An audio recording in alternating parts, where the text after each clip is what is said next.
Greetings, everyone. UJ here with another episode. Hope you'll find interesting. Uh, we're going to explore why human females have seemingly beardless faces for all intents and purposes. Uh, now, um, as my sister-in-law pointed out, um, we we tend to have fine hairs all over our bodies of both sexes, and really, the only two areas that are devoid of hairs are the palms of our hands and the soles of our feet. But it's the perception of the hair um, by the opposite sex person that's important. And seemingly, to the naked eye, the females have a beardless face and a relatively hairless torso and body. Um, Relatively hairless chest, relatively hairless torso and body. And also, females have a tendency to remove more hair from their bodies, which is probably biologically based, a biological inclination in that direction. Um, so, although there are fine hairs, for all intents and purposes, the females are beardless.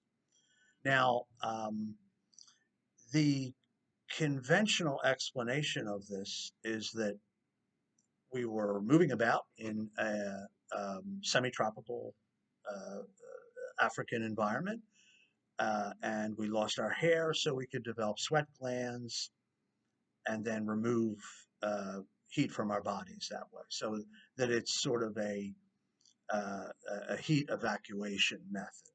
Now, no doubt, having sweat glands and sweating, and then the wind blows, it does cool you off. So it does accomplish that purpose. But probably the sweat glands developed after we had lost most of the hair on our bodies.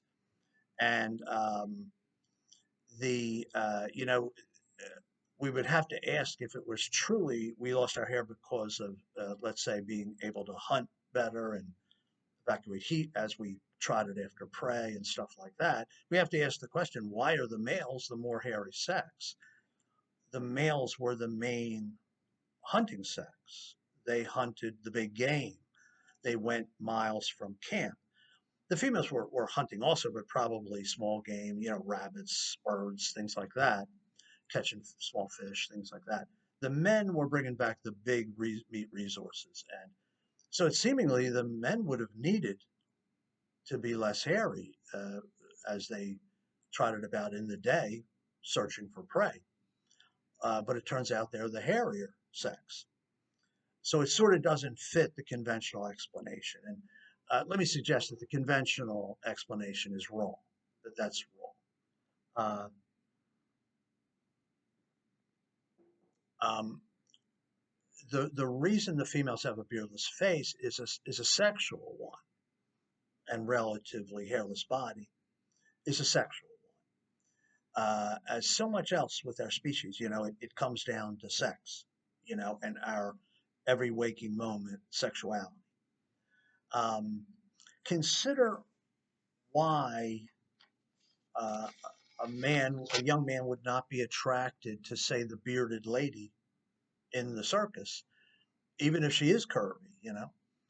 Um, Facial hair is going to cover the nice unwrinkled skin of young females, of fertile young females.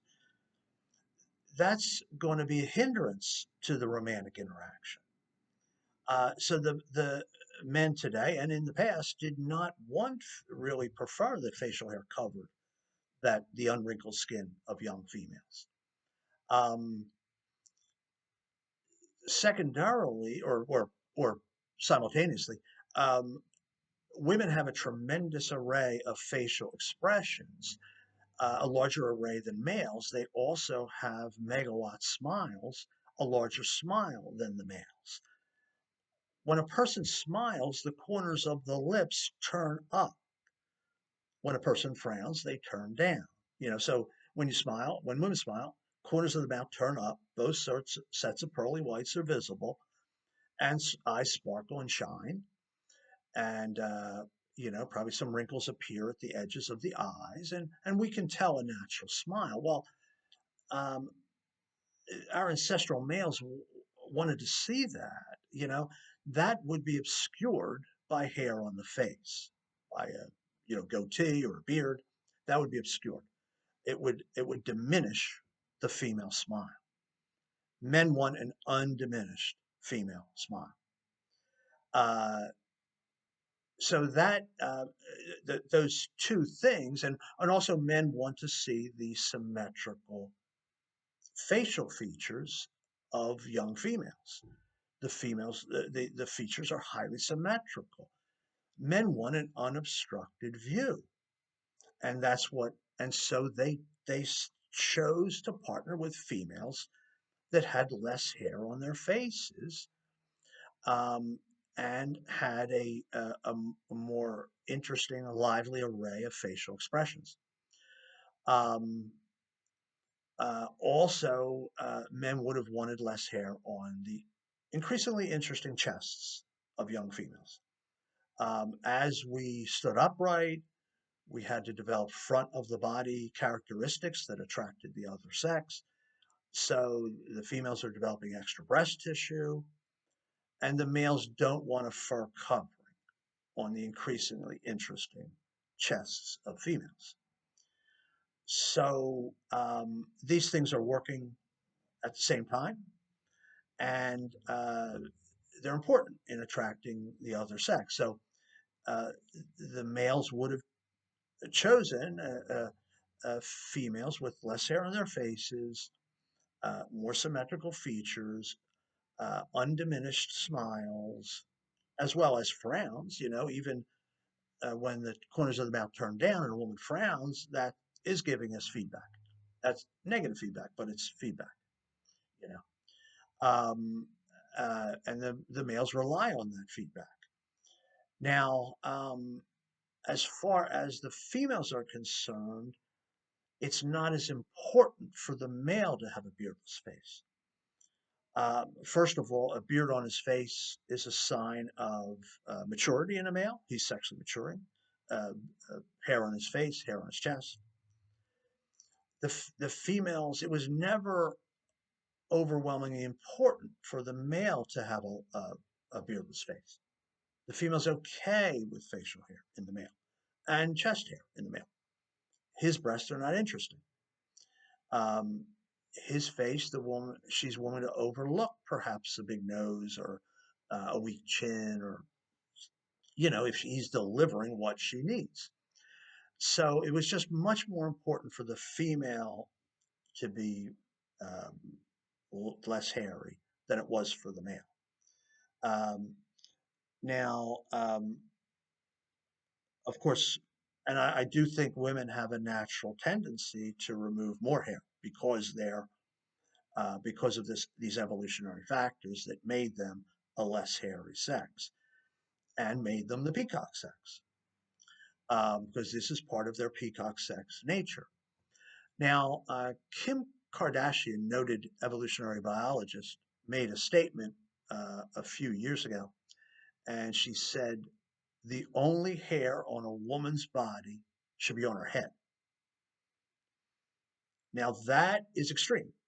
Okay, so that means shaving all the other parts of your body, just long hair on your head. Uh, Men are not asking for that. That seems extreme and not, not necessary really. But but it does show the direction that women are trending, and of course they do remove hair from their bodies, and men do it somewhat less. You know, we may shave cheeks and upper neck, things like that. Um, but so this is a product of evolution that the females have a beardless face and relatively hairless elsewhere also. Um, the mane of hair on the head works very well with this. Women have a mane like the lion's mane, which also attracts the opposite sex of lion.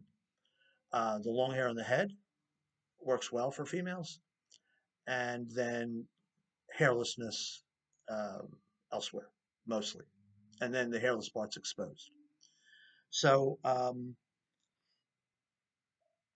we have to also remember that crests of hair and bare patches are products of sexual selection and evolution. They are present in other mammals, a crest of hair on, say, a gorilla or a primate, known to attract the other sex. So our females have essentially a crest. I mean, they have a mane of hair, and that's almost a bottle, almost like their curves. But okay, it is affected by culture also. But but now getting back to the uh, like female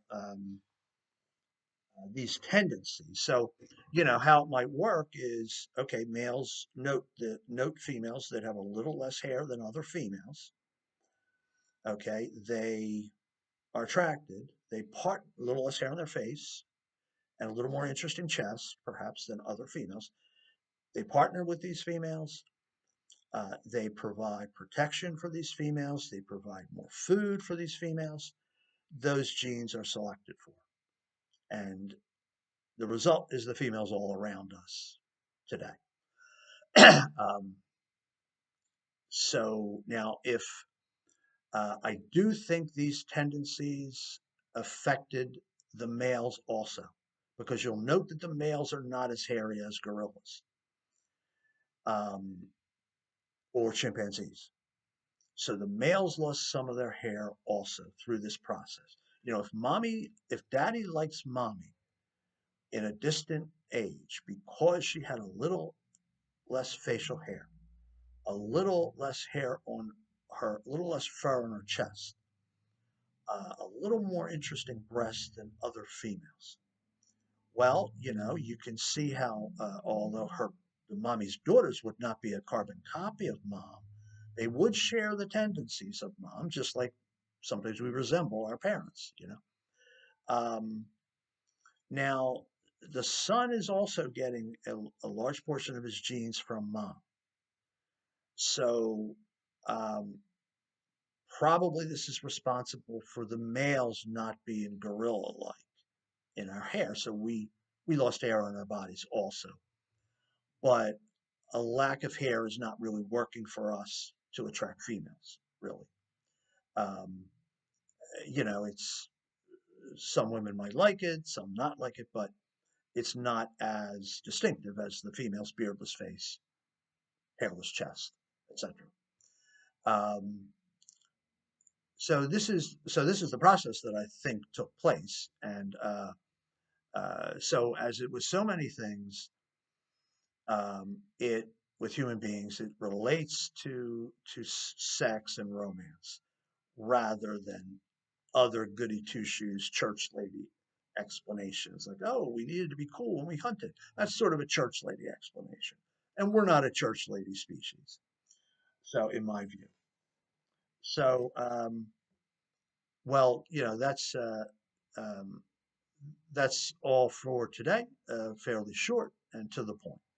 And we'll have more interesting things, I think, to explore in the future. So, subscribe and tap that like button. That would be deeply appreciated. Motivates me to go forward. So thank you